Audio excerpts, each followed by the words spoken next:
Alors, bonjour à toutes et à tous, j'espère que vous allez bien. Il est 16h30 ici et c'est déjà le crépuscule. L'hiver, la nuit tombe vite à 16h, 17h. Oui, les journées ont même commencé à déjà s'allonger. Sinon, il y a quelques temps à 16h, 15h30 déjà, c'est l'obscurité. Et voilà. Donc, bienvenue sur la chaîne Essentiel RH, la chaîne qui parle de l'emploi, de l'immigration au Canada et de l'intégration ici et aussi des études. C'est ça. Si vous êtes intéressé par cette thématique, alors vous êtes au bon endroit. Je fais cette vidéo pour vous parler d'une opportunité d'emploi au Nouveau-Brunswick. Je sais que je viens un peu en retard. Il y a des gens qui sont déjà au courant. Il y a des gens qui ont entendu de ça, parler de ça sur les réseaux sociaux. Mais je suis sûr que ça va toucher de nouvelles personnes, des gens qui n'ont pas encore entendu parler de ça. Donc bientôt, je vais tourner la caméra et ensemble, nous allons regarder quelles sont ces opportunités d'emploi et quels sont les outils dont vous avez besoin pour vous prévaloir de cette opportunité. C'est ça. Toujours le CV au format canadien et la lettre de motivation. Par exemple, vous demandez de vous motiver, de motiver votre volonté de venir au Nouveau-Brunswick, de vous installer là-bas. Et là, la différence toujours se situe à ce niveau. Comment vous vous présentez, comment vous pouvez vous distinguer à travers votre lettre de présentation, votre lettre de motivation. Pourquoi vous venez au Nouveau-Brunswick, pour quelles raisons, pourquoi c'est différent, pourquoi ça doit être vous plutôt que l'autre. Donc, c'est ça. Et comme je l'ai toujours dit, écoutez, les études et le travail temporaire, c'est-à-dire le permis d'études et le permis de travail constituent les méthodes les plus abordables et les plus accessibles actuellement pour immigrer au Canada. Mais ça demande la patience. C'est important. Je vais toujours vous le dire. Parce que quand les gens viennent, généralement, la question qu'ils posent, c'est que dans combien de semaines on dit.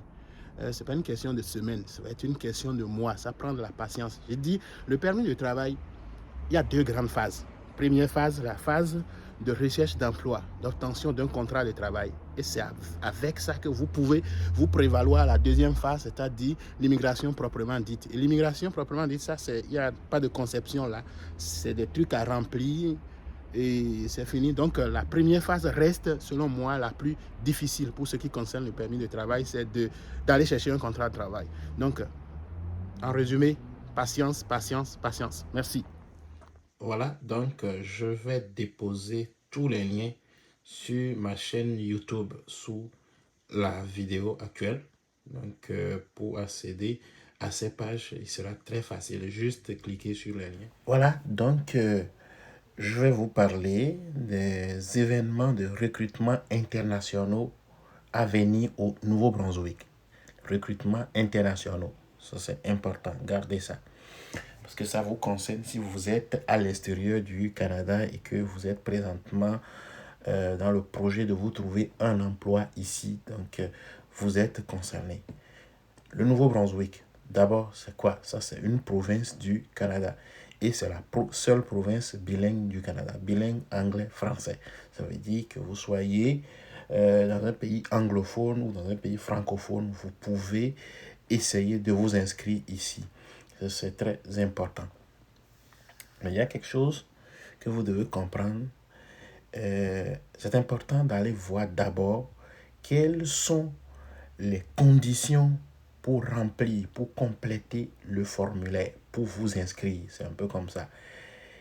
Et j'ai lu diagonalement, c'est un formulaire de 10 pages. Et dans un formulaire de 10 pages, c'est sûr que l'employeur ou le gouvernement avait évalué d'abord votre identité professionnelle. Ça, c'est très important. Quand on dit identité professionnelle, on veut parler de votre formation, on va parler de vos expériences professionnelles, vos savoirs, vos savoir-faire et vos savoir-être. C'est de ça qu'il va s'agir. Et là, il faut trouver les meilleurs mots, les bons mots pour les dire. Et dans les 10 pages, c'est sûr qu'on va vous demander de vous présenter. Et quand on vous demande de vous présenter, vous savez, il y a des milliers de personnes qui vont s'inscrire. Sachez que la façon de vous présenter, c'est ça qui va permettre de vous distinguer. Donc, c'est sur cette base-là que ça va vraiment se reposer. Je vais vous dire, les CV, il va y avoir des CV qui vont se ressembler. Quand on prend deux personnes qui travaillent dans la même entreprise, sur les mêmes postes, quand ils vont présenter des CV, les CV vont se ressembler, ça c'est clair. Mais les lettres de motivation, c'est à ce niveau, il peut y avoir des différences. Et c'est là, il va y avoir des questions. Et des questions qui sont des questions pièges. Donc, faites attention à comment répondre à ces questions-là. Je ne viens pas vous donner les réponses.